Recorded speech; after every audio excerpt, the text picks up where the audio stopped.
Welcome to Biology, Triangular Learning Center Biology Revision. Today we are going to look at the viral disease. The diseases can be divided into communicable and non-communicable disease. So what is meant by communicable disease means it can be spread from one person to another person. Through the droplet or through the direct contact, the disease can spread from one person to another person is called communicable disease. Non-communicable disease means it cannot spread from one person to another person. For example of non-communicable disease is cancer. It cannot spread from one person to another person. So what about the example of communicable disease is measles. The measles can spread from one person to another person. So that's an example of a communicable disease. How it caused this communicable disease are by pathogens. Pathogens cause this communicable disease caused by pathogens.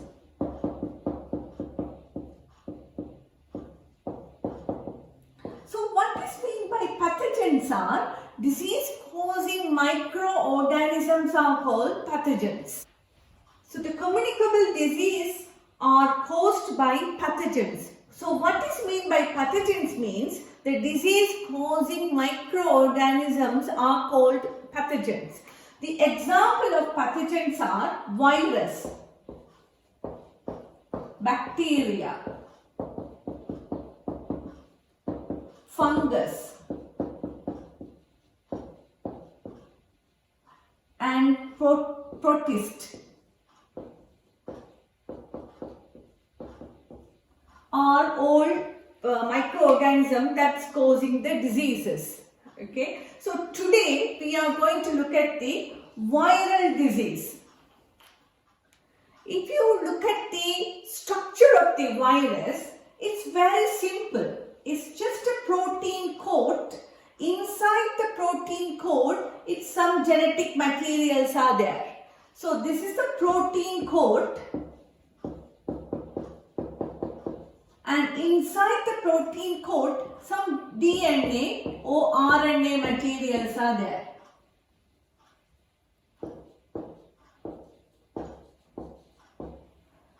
So this is the simple structure of the virus. Protein coat surrounded by the, inside the protein coat, it's the DNA or RNA materials. So how does virus reproduce? Inside the host cell. It needs the animal or plant cell. For example, this is the animal cell. Inside the animal cell, this is the nucleus. And the virus invade the animal cells. And for example, this is the protein coat with the DNA material. Let's say these are the virus. They penetrate through the cell membrane and they need that, they have to replicate. They replicate inside the animal cells. They get the nutritions from the animal cells and they need that conditions to replicate inside the animal cells. So they can't survive outside the environment. They can survive outside the environment, but they cannot replicate outside the environment. So they need some host cells to replicate. So they get the, what they happen is, once they infected the animal cells, they multiply inside. They replicate inside. They reproduce inside and then burst open. Then they suddenly burst open and all the viruses are released and they infect the another normal cells. That's how they survive. There are 8 characteristics of life. So what are the 8 characteristics of life? First one is movement. Movement is one of the characteristic of life. Second one is the respiration. Respiration. Third one is the sensitivity.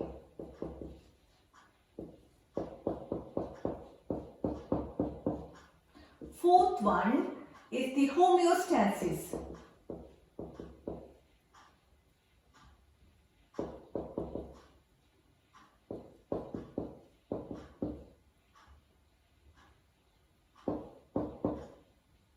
And the fifth one is growth.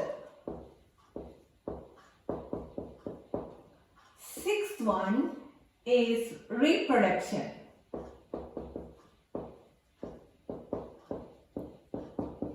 They multiply. Number seventh one is excretion. The removal of the waste. Number 8 is the nutrition. So there are 8 characteristics of life. What are they? Movement, respiration, sensitivity, homeostasis, growth, reproduction, excretion and nutrition. If you take the first letter from each one, I have written in the order for that so that it will be easy to memorize. If you take the first letter from each one, you can form a name called Mrs. H. Gren. So M for movement, R for respiration, S for sensitivity, H for homeostasis, G for growth, R for reproduction, E for excretion and N for nutrition. Okay, so it's easy to memorize if you remember this Mrs. H. Gren. So, is it virus or living thing? No, virus are not a living organism. Why? Because they are not showing all the properties of the characteristic of the living organism. There are 8 characteristics of living organism, but they don't do everything. They multiply, yes, they reproduce, they replicate inside the host cells. They do this function. What about respiration? No, they don't respiration. They don't break down the glucose to get the energy. They don't do the respiration. What about excretion? No excretion. So what about the sensitivity? No sensitivity because they can't feel the surrounding environment. So some of the properties, they are not doing it. So viruses are considered to be not a living organism. They are not a living organism.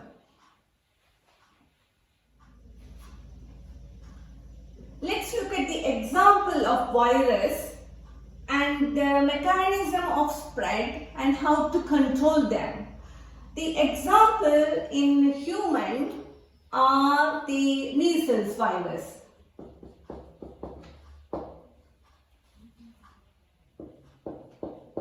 So the measles virus, how it spread from one person to another person is through the droplet infection, through the coughing, sneezing. It can spread, and when another person inhales that droplet, they can get infected. So how to control this virus is, vaccinations are available. Now the babies are vaccinated with the MMR vaccination are available nowadays. So measles can be controlled by the vaccination. So another example of virus is HIV. How they spread is direct contact. And how to control the virus is, there is an antiretroviral drugs are available, but they cannot cure the HIV. They can slow down the process. So what is meant by HIV is the virus attack the immune system. So one immune system are the one control our body. They prevent our body from the infections. So if the immune systems are affected by the HIV virus, then there is no protection against the pathogens. So, but antiretroviral drugs can prolong the worsening of the situation. Another example of the virus is Ebola virus. Ebola virus, how it spread is, the mechanism of spread is direct contact, again body fluid from the saliva or from the blood. It can spread from one person to another person. There are two vaccinations are under development, but it's not fully released yet. But how to control again is when you touch the infected person, then have to wash the hand, isolate the patient, protective clothing, PPE, that is personal protective clothing need to wear when handling the infected patients. These are the control mechanism, so that can be prevented. This control method can prevent spreading the virus from one person to another person. These are all examples for human, for animal.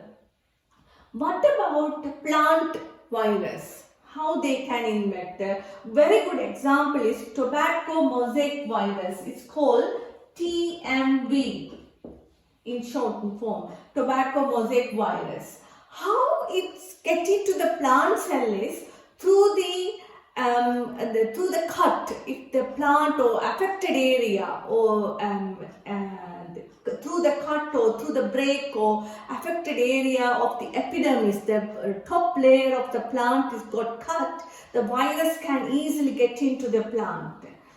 So how we can control the viral spread in the plant? Its only way is to removal of the affected plant. And also we can sterilize the tools so that the spreading of the virus can be prevented. What is meant by acquired immune deficiency syndrome? That is called AIDS. And immune deficiency, human immunodeficiency virus means is HIV. So what is the difference between HIV and the AIDS?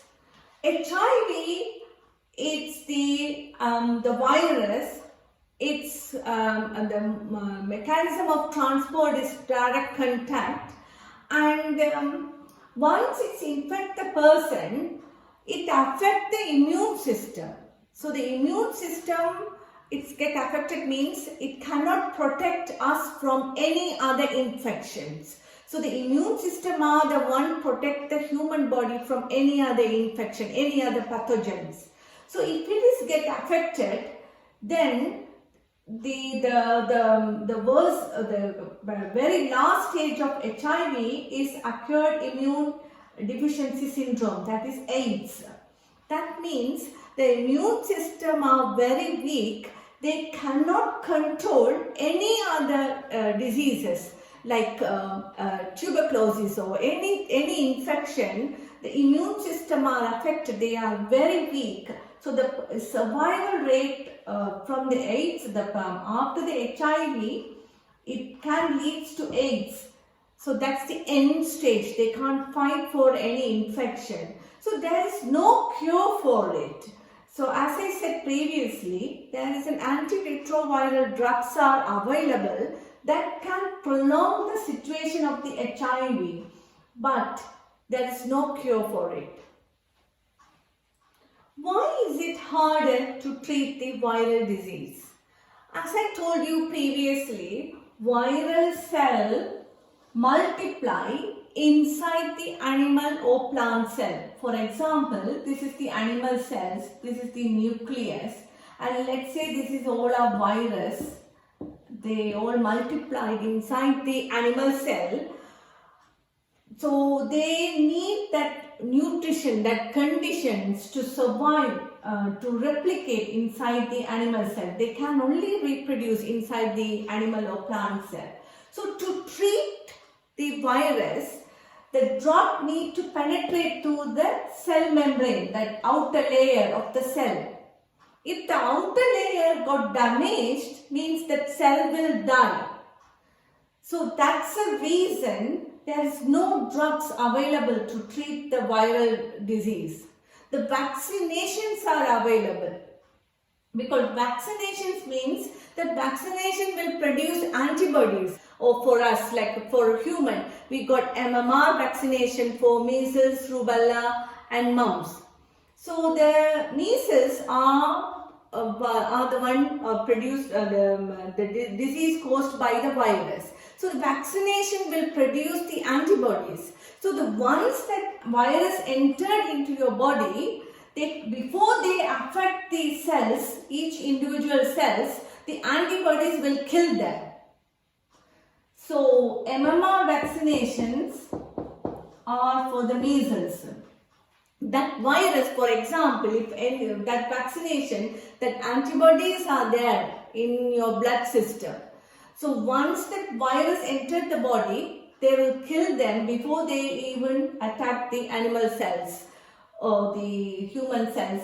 Before they can't multiply inside the cells. Before they get into the cells, the antibodies will kill them.